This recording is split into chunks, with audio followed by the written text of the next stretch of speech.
ముందుగా అందరికీ నమస్కారం. So love me if you dare ఈ మూవీ గురించి ఈరోజు టైటిల్ అనౌన్స్మెంట్ కోసం మీ అందరినీ ఇక్కడికి పిలవడం జరిగింది. అలాగే ఆశిష్ మొన్నే మ్యారేజ్ అండ్ రిసెప్షన్ కంప్లీట్ చేసుకొని ఈరోజు తిరుమలలో శ్రీనివాసుడి దగ్గర కళ్యాణం చేసుకొని అక్కడ ఉండడం వల్ల ఈ ఈవెంట్కి రాలేకపోయాడు. పోతే మా అందరిపైన ఈ టైటిల్ అనౌన్స్మెంట్ ఇక్కడ చేయటానికి ఆశిష్ మీరందరూ ఉన్నారు కాబట్టి మీరు చేసేయండి అని చెప్తే ఈరోజు ఇక్కడ ఈ టైటిల్ అనౌన్స్మెంట్ చేయడం అండ్ మీకు మోషన్ పోస్టర్ ఇప్పుడే రిలీజ్ చేయడం జరిగింది. Love me if you dare ఇది మొదలవటానికి కారణం ముందు ఇద్దరు వ్యక్తులు, అదే నాగా అండ్ అరుణ్. నాగాతో నాకు ఎప్పుడో మా సత్యనారాయణ రెడ్డి గారు అబ్బాయి చిన్నప్పటి నుంచే దాదాపు చిన్నప్పటి నుంచి చూస్తున్నాను. తను అన్నపూర్ణలో వర్క్ చేస్తూ స్క్రిప్ట్ సైడ్ అది వర్క్ చేస్తూ వాళ్ళ దగ్గర వర్క్ చేస్తూ ఉన్నాడు. సడన్గా ఒకరోజు వచ్చి సార్ నేను ఒక స్క్రిప్ట్ చెప్పాలి అని అడిగాడు. స్క్రిప్ట్ అంటే దేనికి డైరెక్షన్గా అన్నా, కాదు సార్ ప్రొడ్యూస్ చేయాలి అన్నాడు. అదేంటి నువ్వు ప్రొడ్యూసర్ అవుదాం అనుకుంటున్నావు అంటే అవును ఇట్లా నేను నా ఫ్రెండ్ ఒక స్క్రిప్ట్ చేశాం సార్ అది వినాలి అంటే అప్పుడు అరుణ్ని నాకు ఇంట్రడ్యూస్ చేయడం జరిగింది. సో అరుణ్ అడిగాను ఏమేమి సినిమాలు చేసావని. నేను ఇప్పటివరకే సినిమా చేయలేదు సార్ అన్నాడు. మళ్ళీ నాకు బ్లాంక్. కానీ నేను ఇట్లా 3 నవల్స్ రాశాను సార్. సో నా ఇలా స్టోరీస్ మీద నాకు గ్రిప్ ఉంది సార్ అని. సో అప్పుడు నాగాకి అరుణ్కి నేను ఈ స్క్రిప్ట్ వినటానికి టైం ఇవ్వడం జరిగింది. సో మీ అందరికీ తెలుసు నేను స్క్రిప్ట్ వినాలన్నా ఒక స్క్రిప్ట్ వింటే నేను దాంతో ఎలా జర్నీ చేస్తానని.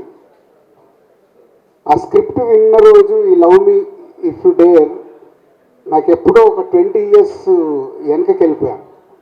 అంటే ఇన్ని సినిమాలు తీసిన నాకు మళ్ళీ వెనకకి ఎందుకు వెళ్ళానంటే నాకు ఆర్యా సినిమా విన్నప్పుడు నాకు ఒక వైబ్స్ 20 years బ్యాక్ అంటే నేను 2 యంగ్ అప్పుడే సినిమా ఫీల్డ్లోకి వచ్చి దిల్ మూవీ అండర్ ప్రొడక్షన్లో ఉన్నప్పుడే నేను ఆర్యా స్క్రిప్ట్ విన్నాను. 20 years తర్వాత ఒక స్క్రిప్ట్ నన్ను విన్న తర్వాత ఒక న్యూ ఏజ్ ఫిలిం నన్ను హాంట్ చేస్తూ ఉంది.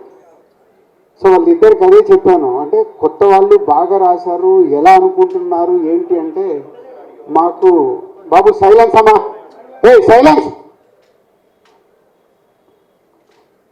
బాబు మాకు ఆశిష్ కావాలి సార్ అంటారు. లేదా ఆశిష్ ఆల్రెడీ ఇంకో సినిమా చేస్తున్నాడు.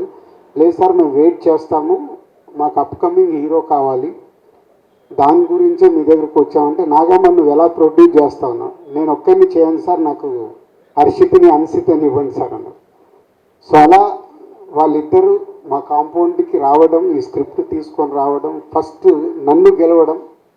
అంటే మొదటి సిట్టింగ్లోనే నన్ను గెలిచారు. స్క్రిప్ట్ విన్న తర్వాత వాళ్ళు చేసిన వర్క్ అది విజువలైజేషన్ ఎలా తీసుకొస్తారు ఏంటి అని నా బ్యాకప్ మైండ్లో జరుగుతున్న ఆ టీం నచ్చి. సో కొత్త వాళ్ళని దిల్రాజు ప్రొడక్షన్లో మీ అందరికీ తెలుసు బలగం అప్పుడే నేను చెప్పాను, కొత్త వాళ్ళ మ్యాక్సిమం ఆ ప్రొడక్షన్ హౌస్లో కొత్త వాళ్ళకి అవకాశాలు ఇచ్చి కొత్త వాళ్ళని ఎంకరేజ్ చేయాలి అనే దాంట్లో.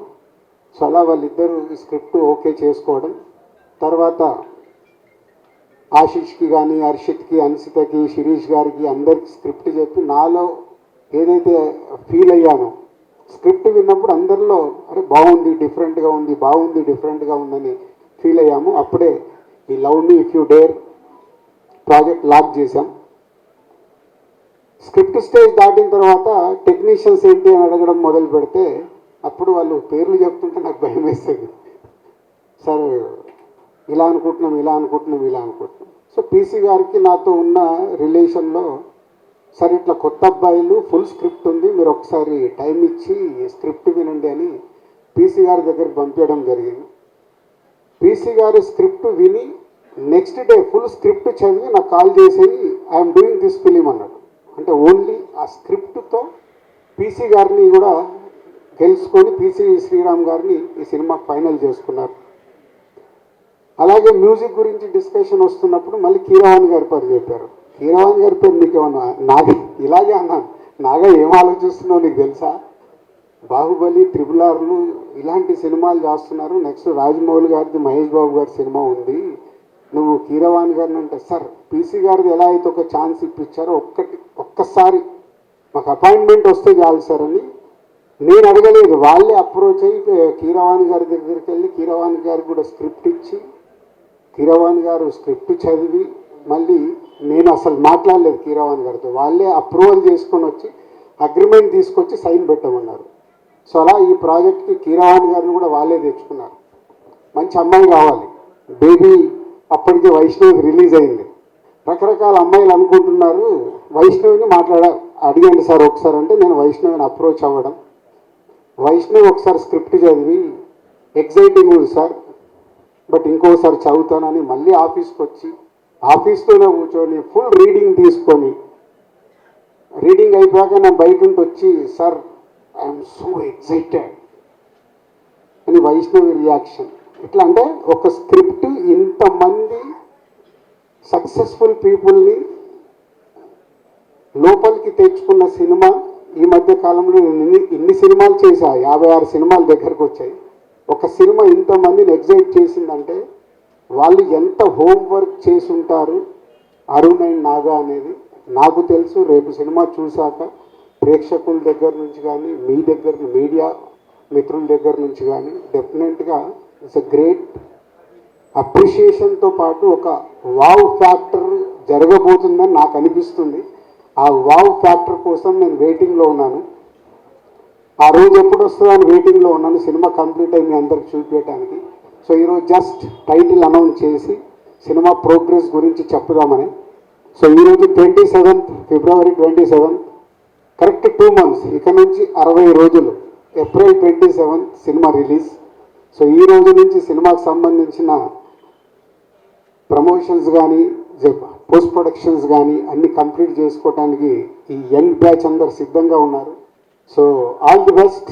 నాగా అండ్ అరుణ్ బలగం తర్వాత అన్షితాకు వేరే సినిమా రెడీ కావాల్సింది, అది డిలే. ఈ సినిమా వాళ్ళకి సెకండ్ ఫిలిం అవ్వడం, అలాగే ఆశిష్కి కూడా వేరే సినిమా రెడీ కావాల్సింది, ఈ సినిమా రెడీ అవ్వడం, ఏదో అన్ని కోఇన్సిడెంట్గా నాకు ఆర్యాకు ఏదైతే జరిగిందో ఈ సినిమాకు మీ అందరికీ అలా జరగబోతుందని నాకు వైబ్స్ అనిపిస్తున్నాయి. ఆ వైబ్స్ నిజంగా ఏప్రిల్ 27 ప్రేక్షకులు కూడా రియాక్ట్ అవుతే మీ లైఫ్లో ఇది ఒక గ్రేట్ మెమొరీ, మంచి సినిమాతో పాటు మీకు ఒక మంచి మెమొరీ కాబోతుంది మీ యంగ్ బ్యాచ్ అందరికీ నమ్ముతున్నాను. So all the best old team. So journey చెప్పగలిగాను.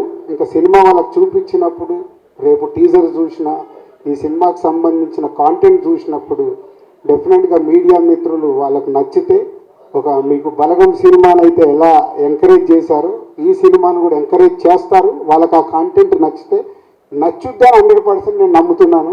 So అది వాళ్ళు చూసే వరకు ఇంకా మీరు వెయిట్ చేయాలి. 60 days కౌంట్ డౌన్.